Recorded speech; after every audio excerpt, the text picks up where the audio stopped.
E aí, pessoal, ainda sobre Grêmio e Caxias. Por que o Grêmio não ganhou? Vocês já pararam para pensar qual foi o motivo? Pois agora, com gráficos, com números, com disposições táticas, você vai ver os meandros do jogo, os detalhes do jogo, para entender por que o Grêmio não venceu. O Grêmio jogou muito melhor do que a gente imagina e você vai ver em números isso. Em números. E ali tem a explicação, sim, por que o Grêmio não venceu. César Cidade Dias falando de Grêmio aqui no YouTube. Papo de gremista para gremista. Mas agora o recado é da Mais Ágil. Para você que está precisando viajar, comprar alguma coisa, está precisando de um dinheiro extra, você tem uma solução. E a solução está na Mais Ágil, porque o seu FGTS pode estar na sua conta em menos de 24 horas. Na descrição do vídeo você tem um link que leva para Mais Ágil e ali você resolve este problema sem burocracia, com um atendimento personalizado da equipe da Mais Ágil. Gente, a principal pergunta feita pelo torcedor do Grêmio logo após o empate contra o Caxias foi a seguinte: por que o Grêmio não venceu o Caxias? Quem gosta de simplificar sobre futebol criticou o Soares por ter perdido um gol.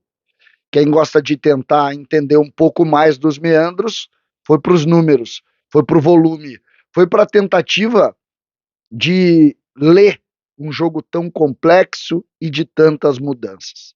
O futebol, cada vez mais, ele é gerido por quem está fora, por quem movimenta as peças e por quem organiza os times. E o jogo contra o Caxias deixou isso mais explícito. Você vai ver em detalhes, gráficos, números e estatísticas o motivo do Grêmio ter tido dificuldade para vencer o jogo. Ah, mas César, tem aquela chance que ele errou a cabeçada. As chances do Grêmio, se a gente olhar, poucas são inteiras, poucas são fáceis. A movimentação defensiva do Caxias escancara a dificuldade que o Grêmio teve. E eu coloco muito no mérito do adversário. O Caxias fez um bom jogo.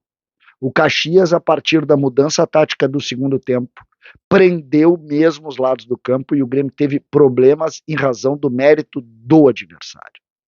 O Grêmio fez, e os números estão dizendo isso, mais uma vez, um ótimo jogo, sobretudo na construção, na maneira como encarou ofensivamente a partida. O Grêmio tem, pelos números, e vocês vão ver nos gráficos, jogadores que se destacam, estruturas ofensivas que se destacam.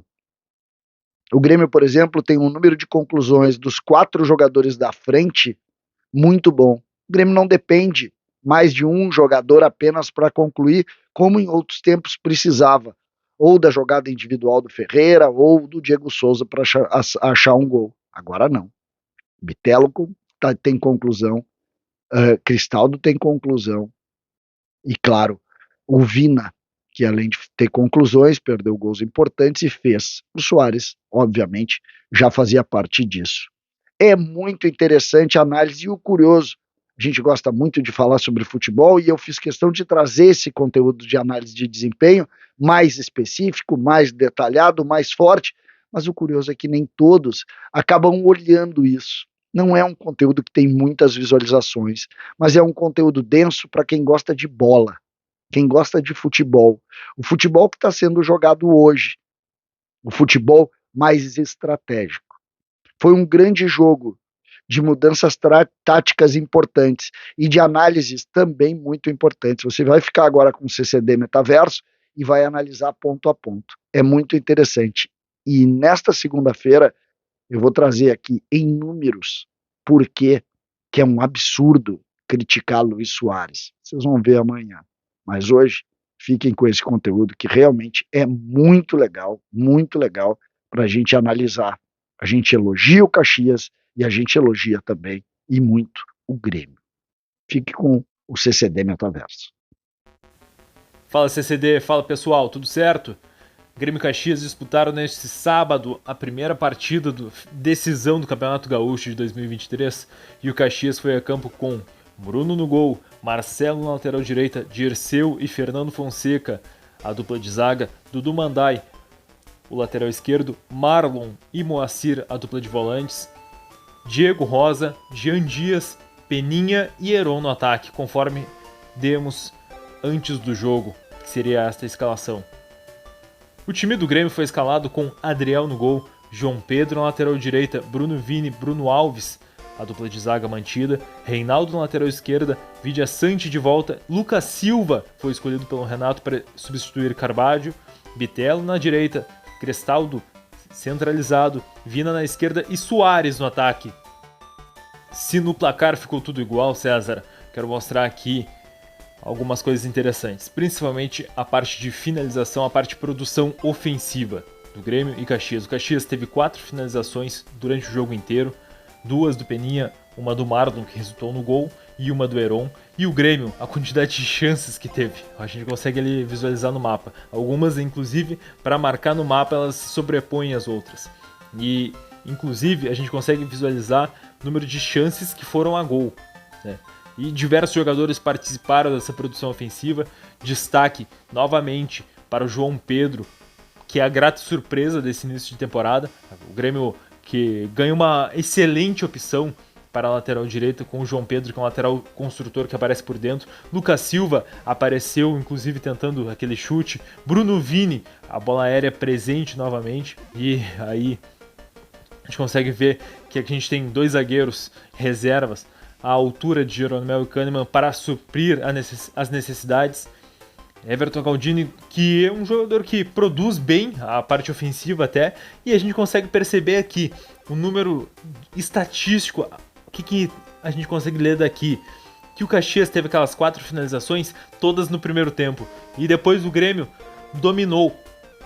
O Grêmio acabou criando muito, porque estava, obviamente, naquele primeiro tempo atrás do placar, e depois, saldo positivo para o Grêmio, é que o Grêmio, apesar de jogar a primeira partida fora de casa, aqui são os dados só do primeiro tempo, que a gente consegue separar o primeiro tempo que o Grêmio produziu. O número de chances criadas, grandes chances, o número de escanteios que chama a atenção, não teve um escanteio contra, teve 9 escanteios a favor. O número de finalizações, isso foi absurdo. O número de defesas do goleiro do Caxias, que a gente vai falar mais sobre ele.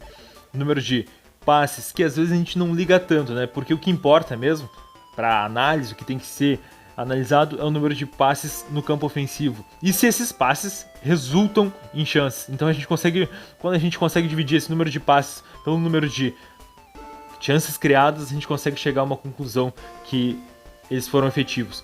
E aqui, como a gente falou do Bruno Ferreira, que é o goleiro do Caxias, olha o que esse cara fez. Esse cara vem fazendo um excelente campeonato, fez 8 defesas no jogo, defesas de dentro da área, ele fez 4, o goleiro conseguiu parar o time do Grêmio, digamos assim.